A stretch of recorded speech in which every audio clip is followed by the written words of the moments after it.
A very warm welcome to our webinar on understanding your impact on children's rights beyond child labor.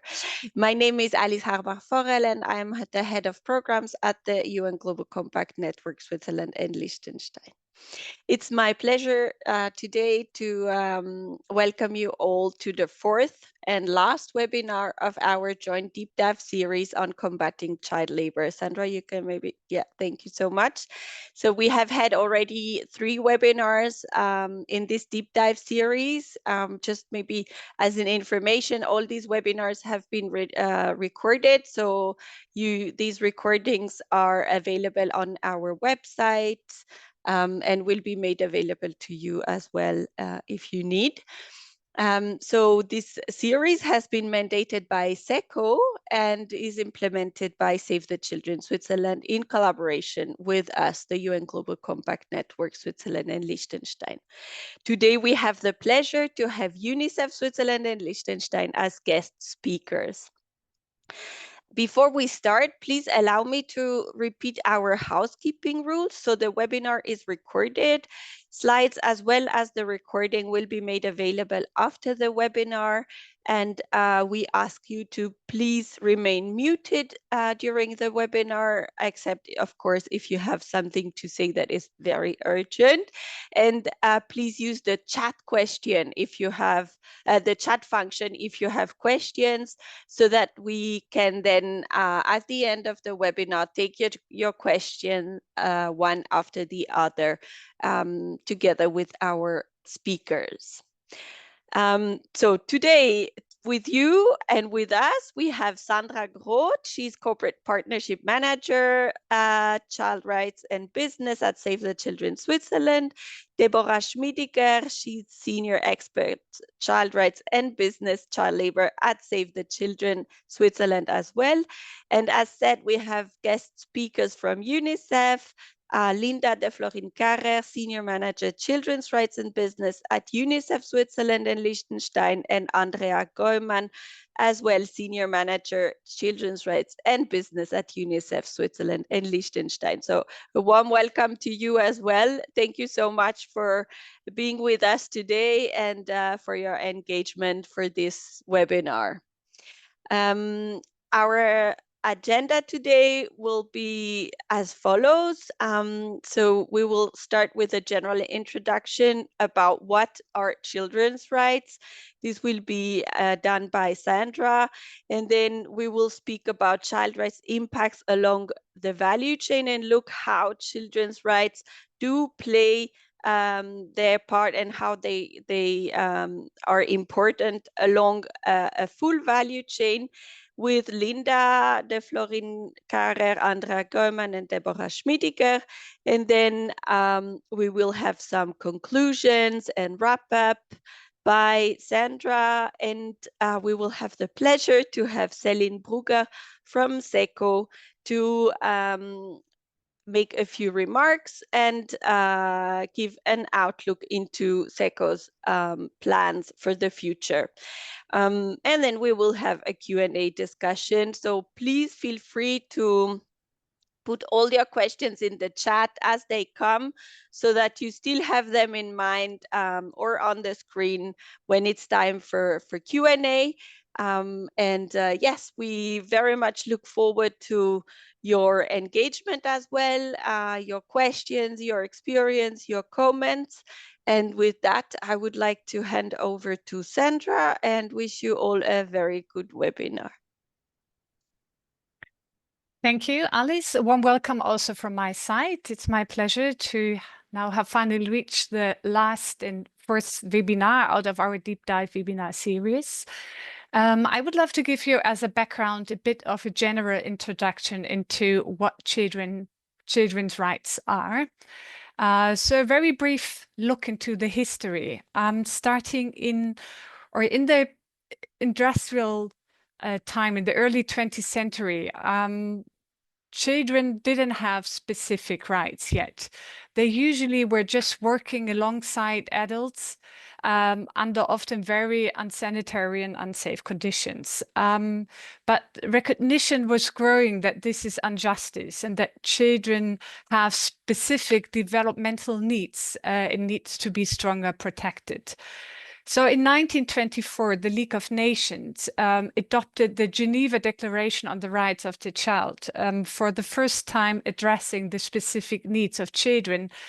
And this declaration was originally drafted by Eglantine Yap, which is also, by coincidence, the founder of Save the Children.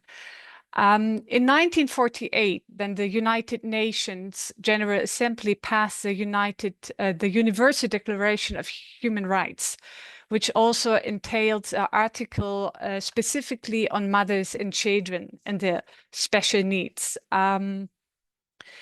In 1973, the ILO, the International Labour Organization, then adopted Convention 138, which sets 18 as a minimum age for undertaking work that might be hazardous, not to be confused with the minimum age for occupation in general, which is usually 14 or 15, but the minimum age to do something which might be hazardous to your health, safety, or morals, to protect the period for everyone below the age of 18. In 1989, then there was a landmark achievement by adopting the Conventions on the Rights of the Child by the United Nations General Assembly. And this was unique in recognizing the role of children as social, economic, political, civil, and cultural actors. 1999, the ILO then adopted a convention on the worst forms of child labor, which calls for immediate prohibition and elimination of any form of work that is likely to harm the health, safety, or morals of children, such as slavery, drug trafficking, prostitution, and other work conditions which are hazardous. And then in 2012, UNICEF, Save the Children, and the UN Global Compact drafting and publishing the Children's Rights and Business Principles, which I tell you a bit more about in the next slides. So a lot has happened in the last 100 years, but there's still a lot of gaps when it comes to bringing that to life and meeting those different targets.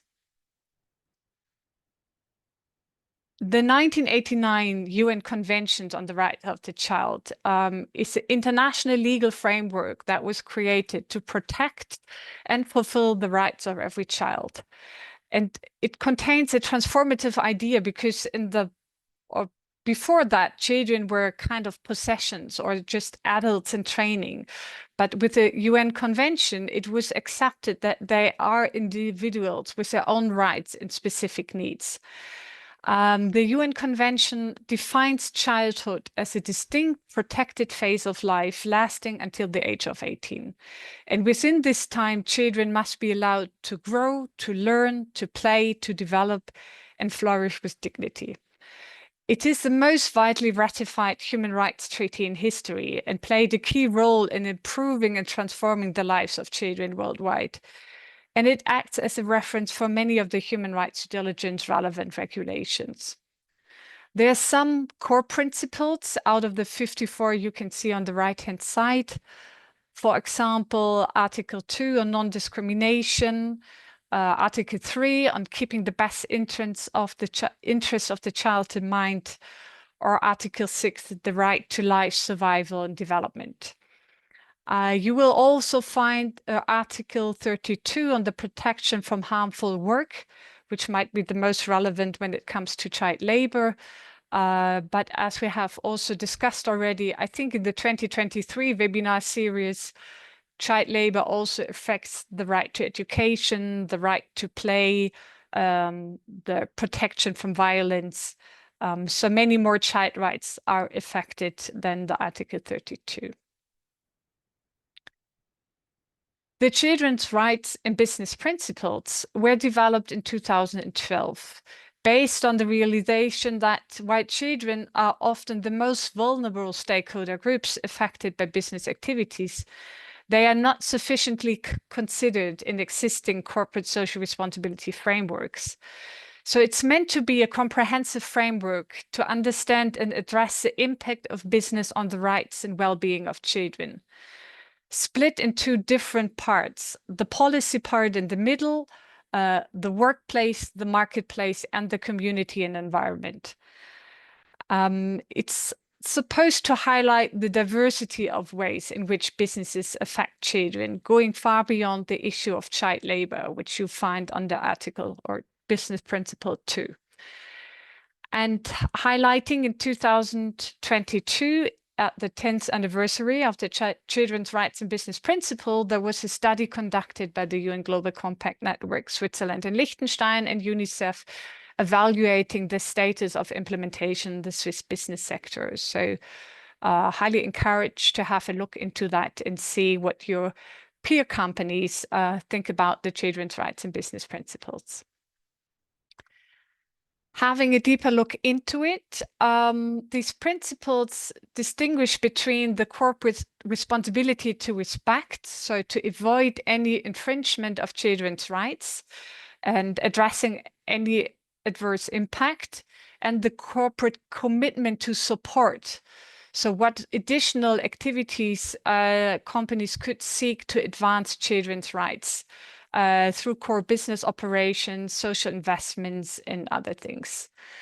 And there are 10 principles in total, as mentioned, affecting or addressing governance and collaboration, specific criteria on workplace, where it goes to address child labor, but also decent work opportunities, protection and safety on business facilities, but also the marketplace, whether the products and services offered are safe for children, whether marketing and advertising is used that respect and support children's rights, and also more or broader requirements regarding environment, emergency security arrangements, and also reinforcing community and government efforts by business. So this for the theoretical background, and now it's my pleasure to hand over to the colleagues Linda and Andrea from UNICEF and my colleague Deborah from Save the Children Switzerland to put a bit more meat on the bone and give more practical examples how different sectors affect children's rights as a whole, and specifically within the smartphone value chain is our case study example. Handing over to you, Linda. Thank you very much, Sandra, and a warm welcome to everyone here also from my side. My name is Linda Deflorin. I'm a Senior Manager, Child Rights and Business at UNICEF. So before this webinar, have you ever held a smartphone in your hand and wondered how it could potentially affect a child's life? Children are not just tomorrow's workforce and consumers. They are already a vital part of our society today. And let's be clear, children are not just small adults. Their rights and needs are unique. Yet, in many companies, children's rights are still seen mainly through the lens of risks, especially avoiding child labor in global supply chains. Today, we want to broaden that view. Children's rights in business go far beyond risk management. They are one opportunity for companies to take responsibility and create positive change. It's about shifting the mindset from doing no harm to actively doing good as part of responsible business practices. So on this slide, you will see examples of potential direct impacts on children listed on the left-hand side and potential indirect impacts listed on the right-hand side. So direct impacts mean situations where children are affected firsthand by business activities. The probably most well-known risk is child labor, one that many companies are already aware of and actively working to address. Children may be involved as young workers in vocational training. Later we will hear more about that. or as consumers of products and services, where features that might seem harmless to adults could have a very different effect on children, as shown in the picture with children's toys. Children are also exposed through marketing and advertising, and they may be users of digital platforms. We will also hear more about these impacts later in more detail. And finally, sometimes children live, learn, or play near business sites and are exposed to unsafe infrastructure or toxic chemicals. But children can also be affected indirectly in ways that are less visible, but not less important. It is crucial to acknowledge that, for example, think about the working conditions, the wages and income of parents or other caregivers in own operations or in the supply chain, be it long working hours, unsafe workplaces, or a lack of parental leave. These can leave children without proper care, support, or emotional stability. In addition, when families don't earn enough, it limits children's access to healthy food, education, and medical care. And finally, environmental impacts or even forced relocations can seriously disrupt children's health, safety, and development. I hope I was able to show you that when we talk about children's rights in the business context, we need to think much more broadly than just child labor. And let me close with one last point that really matters. Many of these impacts on children are closely linked to well-known sustainability topics like climate change, responsible marketing practices, or living wage. And that's why it's crucial to apply a child lens approach to make sure that children's rights are not sidelined, but fully integrated. Only by embedding this perspective into strategies and day-to-day decisions can businesses truly recognize and address their impact on children. Next slide, please, Sandra.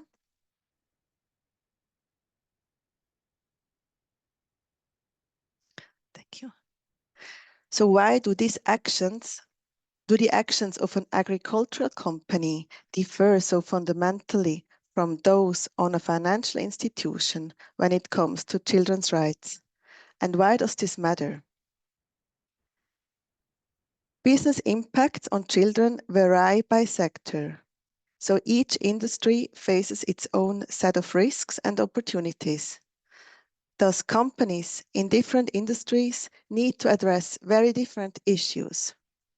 To understand these differences, we conducted, together with UN Global Compact Network, Switzerland and Liechtenstein, and EcoFact, a sector-specific analysis as part of our study, Children's Rights and Finance.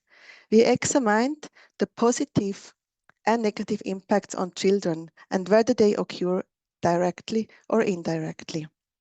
This approach helps businesses not only prevent harm, but also to promote positive outcomes for children. We focused on the most important industries in Switzerland and Liechtenstein, providing a clear, practical guide for companies looking to make a meaningful impact. The sectors are listed on the right-hand side on this slide. So for instance, we looked at agricultural, finance, or tourism. Thanks, Andrea, for sharing the link in the chat. And I invite you to consult our study or to order it in physical form. So certain industries are known to have a particularly significant impact on children, such as agriculture, extractive industries, and consumer goods. Others, like the financial sector, may have less visible impact, but still play an important role, both through their own operations and particularly through their core business activities by influencing other sectors via their lending, investment, and underwriting business. So thank you for taking this closer look with me. Now I will hand over to Deborah, who will introduce our case study. Good afternoon, everyone, also from my side, and thank you for being here with us today. Thank you, Linda, for the introduction. We will now dive deeper into the example of the smartphone industry. When we talk and think about the smartphone industry, what often first comes to my mind is environmental impacts or the harsh working conditions in the factories. But there is also one other critical aspect and perspective that is frequently overlooked, and these are indeed children's rights. Children are, as Linda has already explained, they are affected at every stage of the value chain, not just as workers, but also as the children of employees, as consumers, and as members of communities that are shaped by business operations. So in the following part of the webinar, we will now shine a light on these often invisible impacts, and we will explore how children are affected from raw material sourcing and manufacturing to marketing, use and disposal. And we will discuss why a nuanced and child-sensitive policy approach is essential. So over to you, Linda, to dive deeper into the raw material stage. Thank you, Deborah. So we will now take a closer look at the first step in the iPhone value chain, so raw material sourcing, and explore how the extractive industry impacts children and their rights, both positively and negatively. When discussing the extractive industry, it is important to highlight the significant and complex impacts this sector can have on children's rights, both directly and indirectly. Take cobalt mining as an example, vital for batteries in smartphones. Over 70% of global cobalt production takes place in the Democratic Republic of Congo, often under harsh and unsafe conditions. Children may be directly and indirectly impacted as laborers in mines, exposed to dangerous chemicals or subjected to excessive force by private security personnel. In addition, there are also negative indirect impacts on children, for example, as dependents of workers affected by insecure jobs, low wages, or poor labor conditions, from exposure to polluted air, water, or soil, and through the loss of family livelihoods or forced relocation, which can disrupt access to education, health, and social networks. While there can be positive outcomes, such as investments in community infrastructure like schools, roads, or water systems, these are often unevenly distributed and do not outweigh the risk if children's rights are not proactively protected. So this example underlines how the extractive sector can generate severe and multidimensional impacts on children beyond child labor.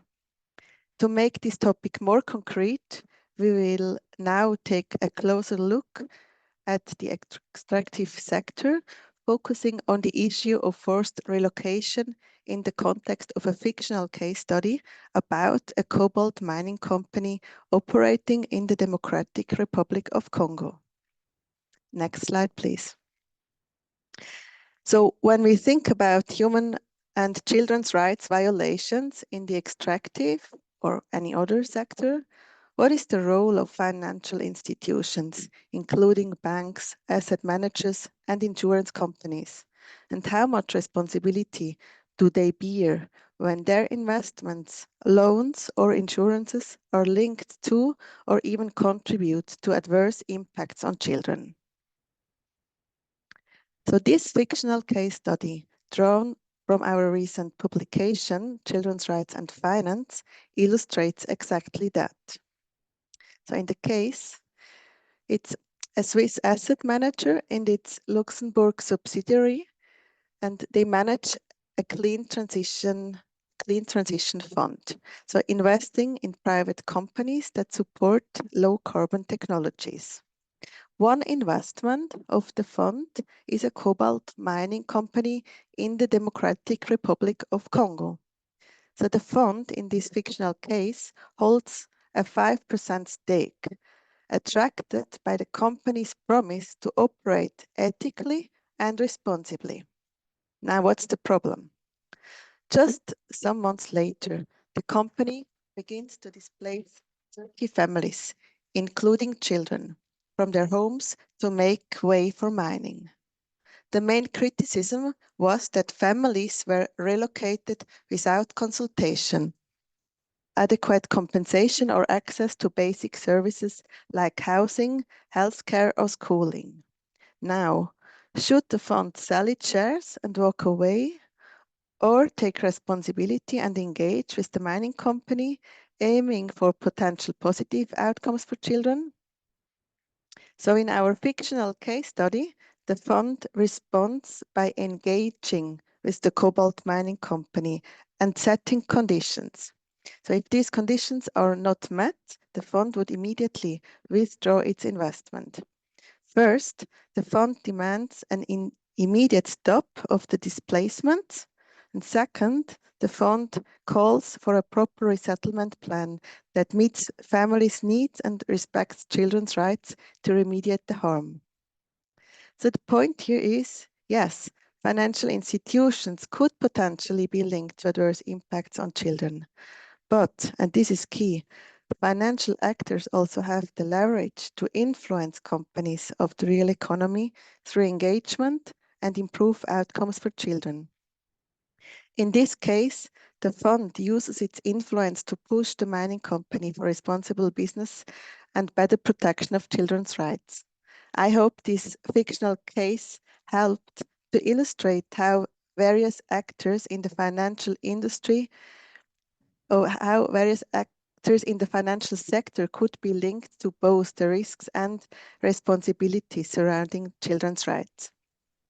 So as we move forward, I now encourage you to keep this broader perspective in mind, and I wish you more valuable insights from Deborah and Andrea as they will continue to explore the impacts on children throughout the iPhone value chain. Thank you for your attention.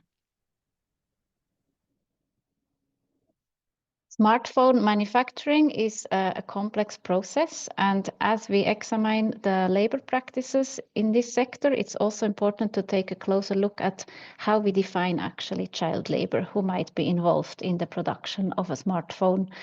So in global supply chains, especially in the lower tier manufacturing, children and youth are sometimes involved in child labor, but not all of it actually qualifies as child labor in the exploitative sense. So the distinction is crucial here if we want to address also the root causes of the unsafe working conditions rather than just pushing them out of sight.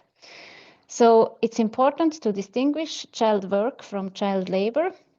And here we can use the definition of child work being as something positive, something that is safe and is age appropriate and doesn't interfere with education or the development of the children. When work qualifies as decent, a term that is frequently used by the International Labour Organization, then it is work that is non-exploitative and that protects children's well-being, and it includes access to basic rights like proper sanitation and rest. So this kind of work can build life skills and can support family income in a healthy and constructive way. Blanket bans on all child employment under 18 can be actually counterproductive. So these policies often drive child labor underground, making it harder to regulate and protect children. It is therefore instead important to focus on creating systems that differentiate harmful labor from safe, regulated participation. Next slide, please. So now we are moving up the value chain and we are going to the marketing and advertisement step in the value chain. So indeed, we're moving beyond the factory floor. Another domain that significantly affects children is marketing and advertising, especially in the digital age. Children today, they are not just passive viewers, they are also active participants in digital spaces where marketing is also really becoming tailored to them, whether through social media, games, or influencer content, kids are just constantly exposed to subtle and persuasive advertising. And so, as you can imagine, this kind of marketing can really affect children's physical and also mental health. Think, for example, about the promotion of unhealthy food, body image pressures, or addictive behaviors around screen time. There are also deep concerns around privacy and data exploitation, with children's personal data often collected without informed consent.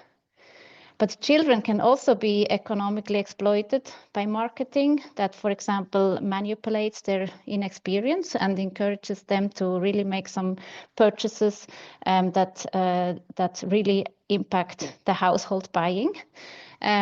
Sometimes digital marketing and advertisement can also raise questions about the freedom of expression and thought, as sometimes the targeted content shapes what the children see, believe, and also what they value. Marketing strategies often also interfere with children's right to free time, encourage them to just constantly consume and just constantly use their phones. And they don't have enough time for rest or unstructured play anymore by just focusing too much on their smartphones. So I would say this really highlights a pressing need for business and also regulators to implement child-sensitive marketing practices. That includes clearer rules on digital advertising, also transparency in data use, and giving children a voice in how digital spaces are designed.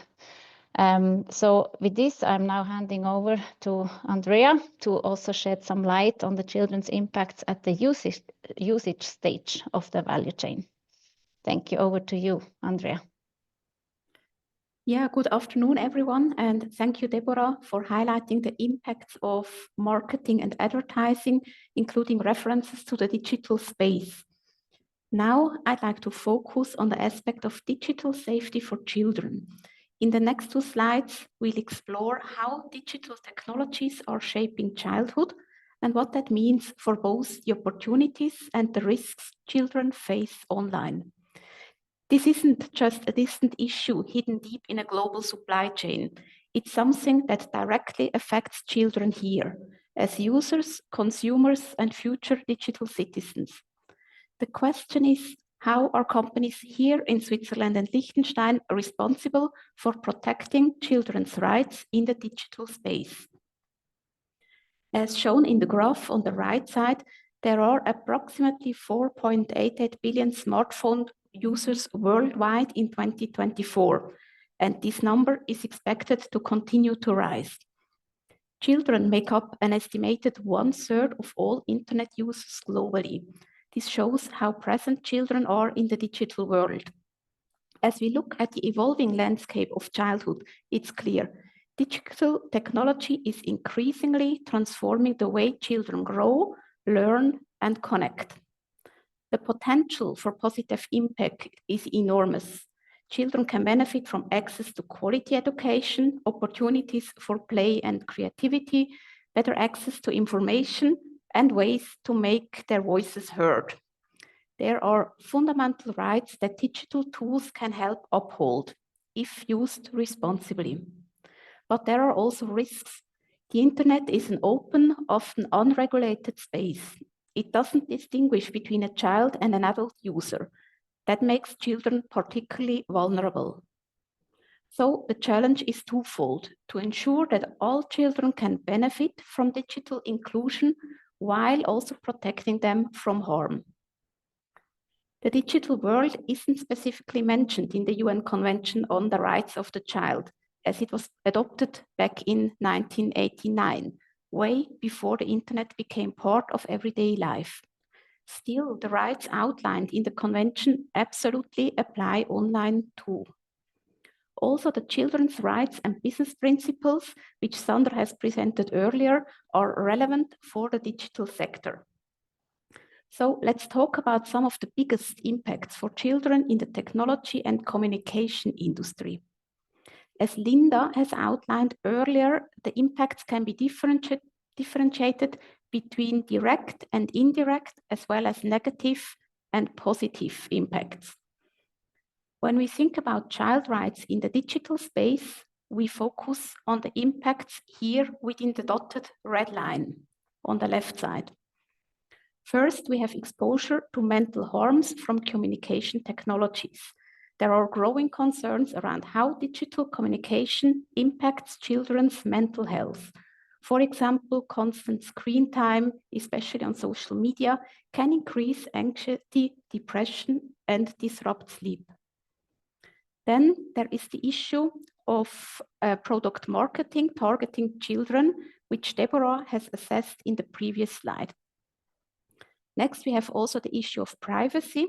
Children's data is being collected from the moment they go online, what they click, what they watch, even their location.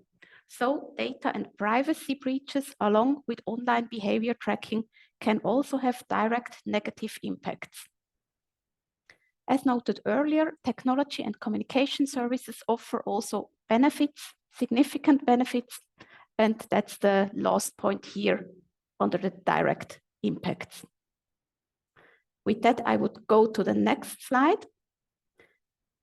And after understanding the challenges the digital world poses to children's rights, it's just as important to highlight what companies can really do to help protect and promote those children's rights in the digital space. First, clear rules and monitoring. Companies should create and regularly check internal rules to protect children, such as preventing ways to bypass age limits. Then transparency about data use is essential. This means disclosing how companies collect and use children's data and how they protect it. An example of this is Australia, where the Online Safety Act 2021 requires companies such as Apple, Google, and Microsoft to provide detailed information about what they are doing to protect children and how they are implementing the required basic online safety measures. Third, it's important to label content that has been generated with the help of AI, so users can recognize when they are interacting with AI-created material. Then companies should also provide simple, accessible tools for children and adults to report violations of children's rights online. Point 5, involve children in design. The UN Convention on the Rights of the Child states that children are entitled to be actively involved in matters that affect their lives. This includes participating in the development and design of digital technologies as applications. So their perspective and needs are considered from the start. And last point, digital platforms should work to reduce visual, cognitive, and auditory barriers, making digital spaces accessible for all. We have now looked at the main impacts on children's rights in the digital world and on what companies can do to protect these rights within their sphere of influence. If you'd like to dive deeper into this topic, I really recommend a recent study on digital spaces that was conducted by our colleagues here at UNICEF and UNICEF Switzerland and Liechtenstein. This is a study that offers valuable insights and is available in German, French, and Italian. We also invite you to join an upcoming webinar on this topic hosted by the same team, and it takes place on September 11 this year. It's a great opportunity to learn more and engage in the conversation. With that, I'll hand it back to Deborah. Thanks so much for your attention. What happens to a smartphone when we are done with it? For many children living near an e-waste site, the answer is, as you can expect, devastating. The children are exposed to toxic chemicals, not through choice, but because of systemic gaps in how we manage electronic waste. As you know, children's bodies are still developing, which makes them more susceptible to toxins absorbed through the skin, inhaled or ingested. Children also spend more time playing outside, and when they are playing near an e-waste site, they may not understand the warning signs or the hazard symbols, and so this increases really their exposure to risk. In many low-income regions where our e-waste is being sent to, the e-waste is processed informally. It's burned, it's broken down by hand, or it's dumped, and there is usually no protective equipment or any regulation available. So children, they often participate directly or they live nearby. They come into contact with the substances like lead, mercury, cadmium, and this causes really negative impacts and lasting impacts on their health. But it's actually not just a health issue. It's also an issue of environmental justice, because children who actually never benefited from the products, they are in the end bearing the costs of their disposal. And so it really affects them beyond their childhood. It really potentially affects their ability to learn, to work, and also to lead healthy lives in the long run. And so this means that businesses really must take responsibility also for the full life cycle of the products. And this includes ethical recycling practices, extended producer responsibility, and also investments in safe waste management systems that really don't put children at risk. So with this, we have now given you an overview of the impacts and the potential actions businesses can take when it comes to the smartphone production. And I'm now giving back to Sandra. Thank you. Thank you, Deborah. For those who would like to deep dive in some of the aspects raised, we put together some additional resources or information, which all have a hyperlink behind. So once we share the slide deck, feel free to have a look and deep dive into different aspects that we raised. So it's up to me to do some wrap up and conclusion, trying also to make a broader look back to the first 3 webinars that we already conducted on that deep dive webinar series.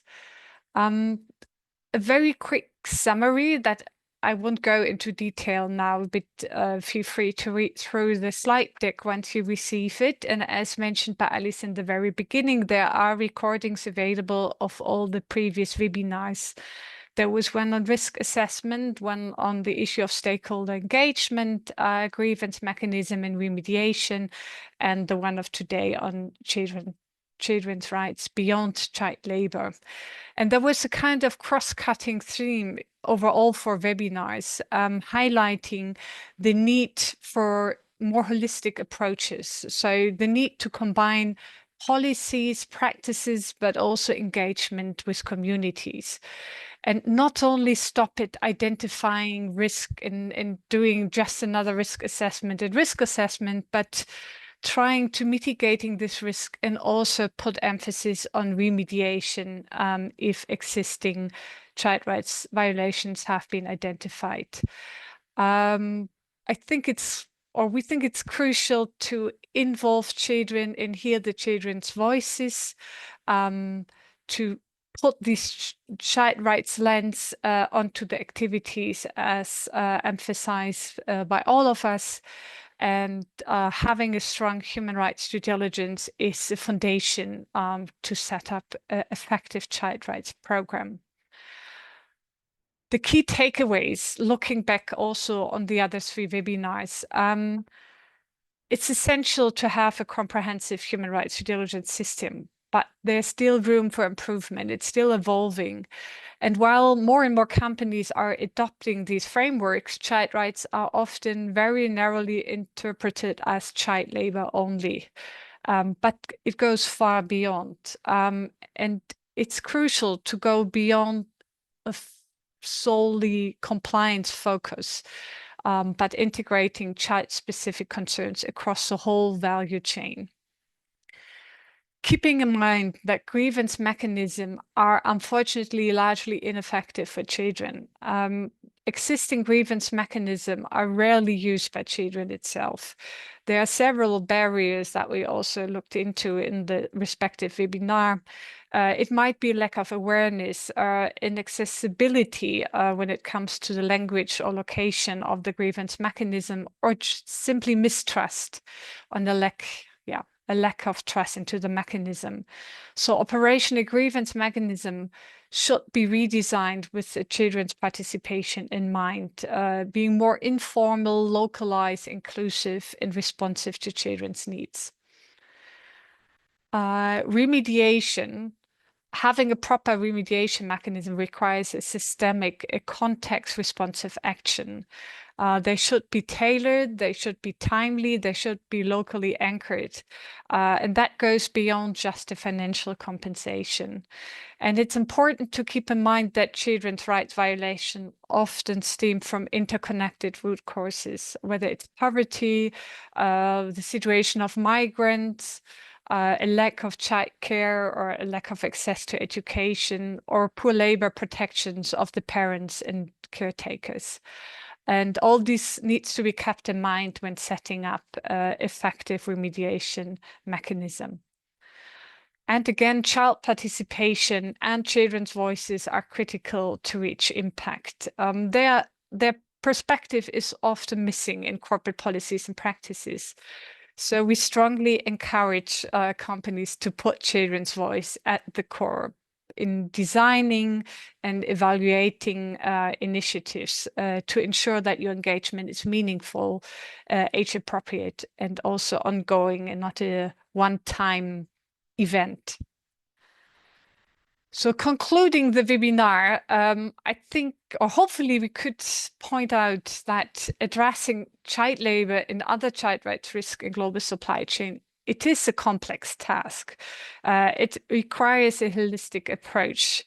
And from our perspective, this covers mainly 3 areas. Integrate, to ensure that child rights considerations are integrated into your core business strategies, activities, processes, decision-making. So this whole corporate practices part, but also to invest in the capacities and the systems to prevent and address child rights violations within the communities. And last but not least, inspire, taking meaningful action both within your organization but also with peers or other stakeholders as part of multi-stakeholder organizations. Spreading the word about the importance of protecting children's rights. And I hope that this webinar and also the previous one maybe contributed to that and could also inspire you a bit on what are the different areas of activities you might look into. And both Save the Children as well as UNICEF, I think, are happy to support you in that process. That's so far from our side. Celine, I haven't seen you yet. I don't know whether you want to conclude with some words of goodbye or whether we should kick off Q's and A's first and put that to the very end. Hello, I'm here. I think we can go with Celine now, but without a goodbye, just the outlook. She can give us the outlook and then we will take the questions. Thank you. Thank you. I would like to first warmly thank Save the Children Switzerland and the Global Compact Network Switzerland and Liechtenstein for the valuable cooperation. I hope you enjoyed those 4 webinars as much as I did, and that you are able to take away some concrete insights to implement in your activities. Thank you to all the experts for sharing their experiences. Your input made it possible to explore the topic in depth. I would also like to thank you, the participant, for your engagement. These webinars were part of the National Action Plan on Business and Human Rights. This National Action Plan was renewed at the beginning of the year. The renewed NAP reaffirms Switzerland's commitment to combat child labor. One of the key focus of this National Action Plan is access to remedy and improve grievance mechanism, which we addressed in the last session. I encourage all the participants to visit the website of this National Action Plan, where you can find useful guidelines, supporting tool, as well as information about multi-stakeholders initiative, like, for example, the Swiss Platform for Sustainable Cocoa. We will also publish upcoming measures and events to support companies in their fight against child labor. Thank you once again to Save the Children and Global Compact, to you, Alice and Sandra, for the excellent organization, coordination, and moderation. Thank you so much, Celine. A warm thank you from me as well. It was very nice to collaborate. Also, from my side, thanks to the speakers. And now I would like to go directly to the questions, since we have some questions in the chat. So I will read the first question from Thomas Meyer. The shift from do no harm and leave when your partners do not respect the agreement to do good, take responsibility and engage with improvement is significant. To what extent is it compatible with donors, including states, usual expectation of a zero tolerance policy? So I'm wondering who in Sandra, would you like to answer? Yes, indeed. I think it is a shift. And I guess the first reaction of all these human rights due diligence discussions was indeed rather a zero tolerance policy, as it seems to be the easiest fix to just draft this very comprehensive code of conduct with lots of regulations and do's and don'ts and just add the child labor issue to it. But I do feel that there is a shift and a growing understanding that these zero tolerance policies indeed are not really helpful and might rather increase the problem by pushing it into the more informal areas of the supply chain.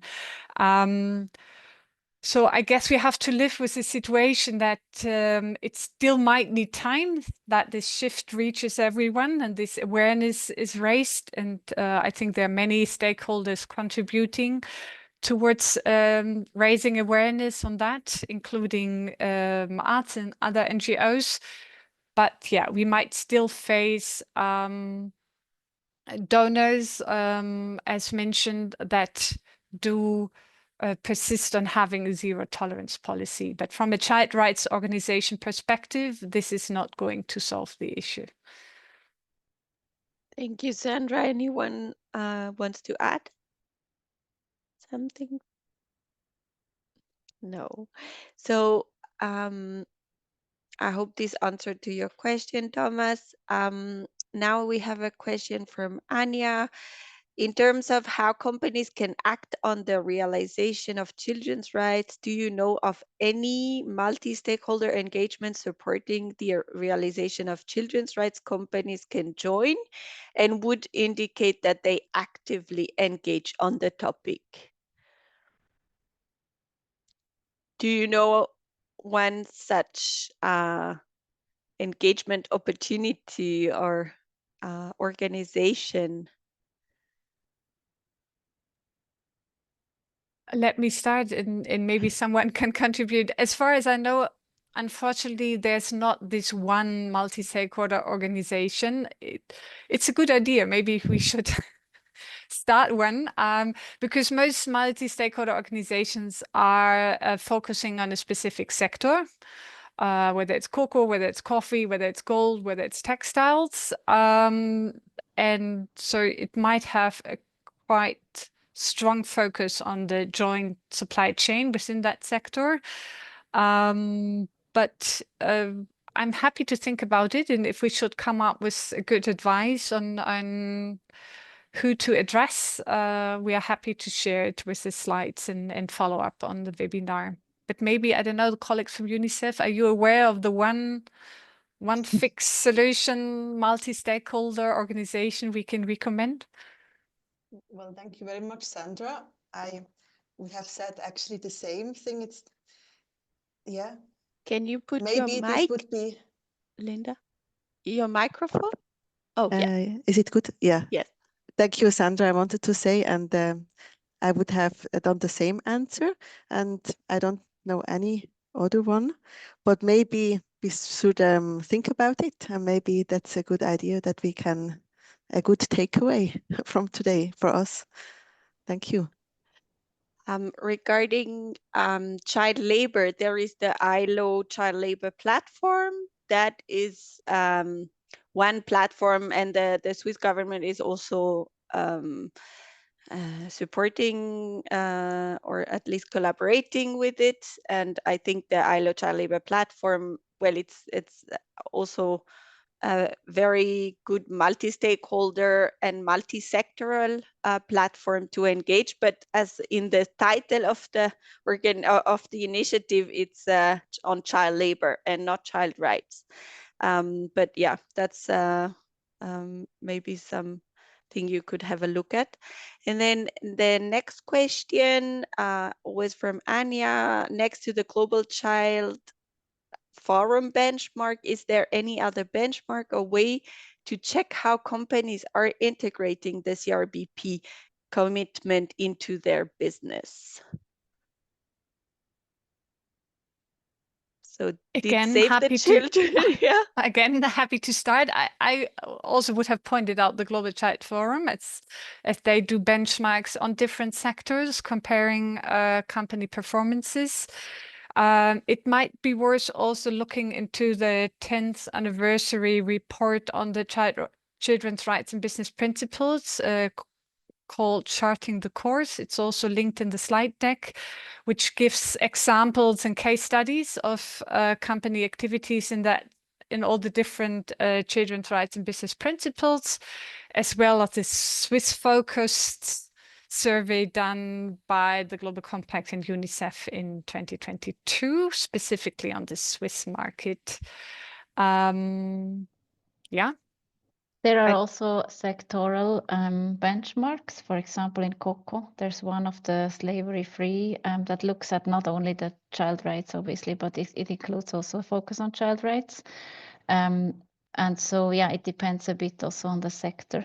Another service that you could potentially benefit from is the Center for Child Rights and Business, because they are doing in-depth assessments of supply chains, not looking at child labor only, but really taking a holistic child rights approach. And maybe to add, in the publication Children's Rights and Business, which we did with UN Global Compact, we assessed 30 financial institutions in Switzerland and Liechtenstein. It's not a benchmark and it's not a rating, but we try to assess and summarize like best practices, and it's might also be of interest. Great, thank you so much. I don't see any further question. Nobody has a hand raised. Would like anyone to add something? Ask a question, we still have some time. With this. Oh, great. Thank you for all the comments in the chat box. It would be also wonderful if every one of you could give their feedback. We have done a small survey on SurveyMonkey, so you can find the link in the chat. And otherwise, when the webinar will close down, you will get access to the survey as well. Sandra, Deborah, Andrea, Celine, Linda, would you have something to add? If I don't see any further question, I think we don't need to go on. No, then thank you so much. It was a very good webinar series. As also put in the chat, we will have the recordings on our website. Now, at the moment, I just checked, we have the first 2 webinars that are recorded on the website, and the number 3 and 4 will be uploaded in the upcoming days. I would like to thank every one of you for their support, for their engagement, and for being with us. And please don't hesitate to reach out if you have any question regarding children's rights, regarding child labor. We will be very happy to help you and answer to you, or forward the questions to the relevant persons. And yeah, I wish you all a very nice afternoon and see you soon. Bye bye.